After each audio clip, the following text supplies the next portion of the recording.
প্রচুর পরিমাণে গরম গাইস, দেখি চালটা ফুটছে না। সো এভরিওয়ান আসসালামু আলাইকুম। আজকের ভিডিওটা অনেক স্পেশাল বিকজ আজ আমি জীবনে ফার্স্ট খিচুড়ি রান্না করতে যাচ্ছি। সো আমার নতুন কোনো এক্সপিরিয়েন্স নাই। সো এখানে আমাদের চাল ডাল মিক্স করা হয়েছে। সো এখানে আধা গ্লাসের মতো চাল আছে আর অল্প একটু খিচুড়ির জন্য ডাল আছে। সেগুলো আমাদের এখন ধুতে হবে।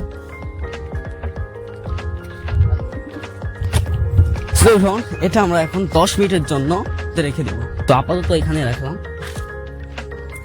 সো গাইস, এটা হলো আমাদের চুলা। সো অনেকক্ষণ খাটাখাটি করার পর এমন শেপ আনতে পারছি। আর এই হাঁড়িতে আমি আজকে রান্না করব। সো আমি খুবই এক্সাইটেড গাইস। সো আসলে যে কেমন হবে না এটাই ভাবতে পারতেছি না। সো এই যে 10 মিনিট ভিজিয়ে রাখা আমাদের চাউল, আর এখানে সব ইনগ্রিডিয়েন্টসগুলো আছে: আলু, পেঁয়াজ, মরিচ, এটা হলো জিরা, এটা হলো ডাল, চিনি, ইলাচের ফল দিয়েছি 3টা, এখানে রসুন কুচি আছে। এটা আমাদের বাটনা বেটে দেওয়ার কথা ছিল, তবে আমরা এভাবেই দিলাম একটু ঝামেলা কম করার জন্য। সো গাইস, এটা হলো যে পাটখাটি। প্রথম স্টেপে আমরা এটা দিয়ে আগুন ধরানো ট্রাই করছি।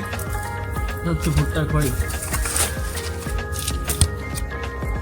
আগুনে কাছে ছিল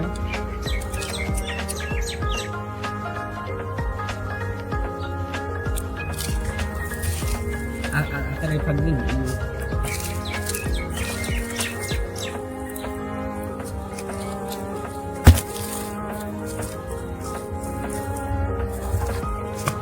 এখানে আমাদের সামান্য কিছু পরিমাণে তেল আছে।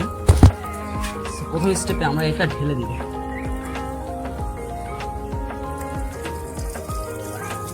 আমি জীবনে ফার্স্ট রান্না করতেছি, আসলে যে কেমন হতে পারে এটা আমার কোনো আইডিয়া নাই। রান্না শেষে বোঝা যাবে আসলেও কেমন হবে। এই যে আমাদের ইনগ্রিডিয়েন্টস গুলো, প্রথমে এগুলো আলু,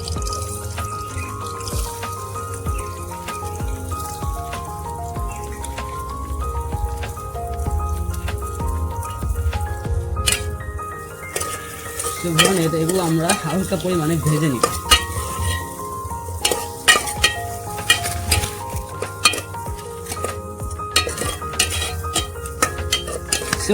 আমরা এখানে এতটুকু পরিমাণ লবণ ইউজ করব।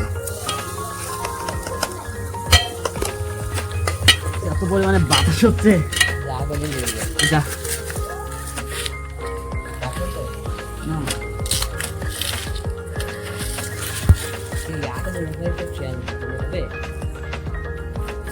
সো গাইস, অনেকক্ষণ অপেক্ষা করার পর প্রায় রান্না শেষের অবস্থায়। আমাদের মিনিমাম মনে হচ্ছে 25 থেকে 30 মিনিট সময় লাগছে মোট।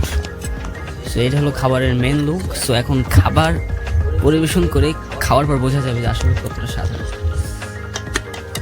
দেখি চালটা ফুটছে নাকি। ভালো একটা স্মেল পাওয়া যাচ্ছে।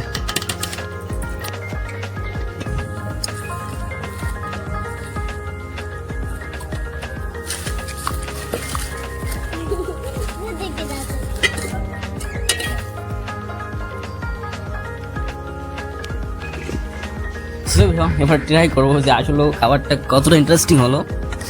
সেটা হলো আমাদের সেই খাবার।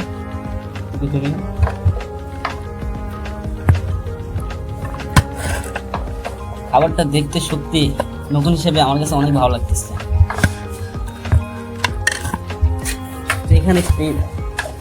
এখানে মিনিমাম 3 জনের খাবার রান্না করা হয়েছে।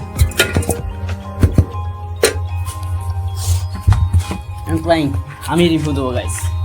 এখানে কোনো দর্শক নাই। এটা হলো পোলাও পাতা বাসনা।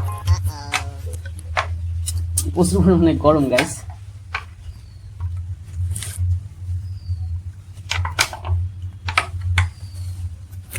Really good guys. নতুন হিসেবে আমি অনেক খুশি, কারণ খাবারটা খাওয়ার উপযোগী হয়েছে। এতটুকুই আমি আলহামদুলিল্লাহ। তবে লবণের পরিমাণটা একটু বেশি হয়ে গেছে, আর একটু কম পরিমাণে লবণ দিলে বেশি ভালো লাগতো। এটা আমি 10-এর মধ্যে নতুন হিসেবে 9.8 দেবো। Really good. খাবি একটু রিভিউ দিবি?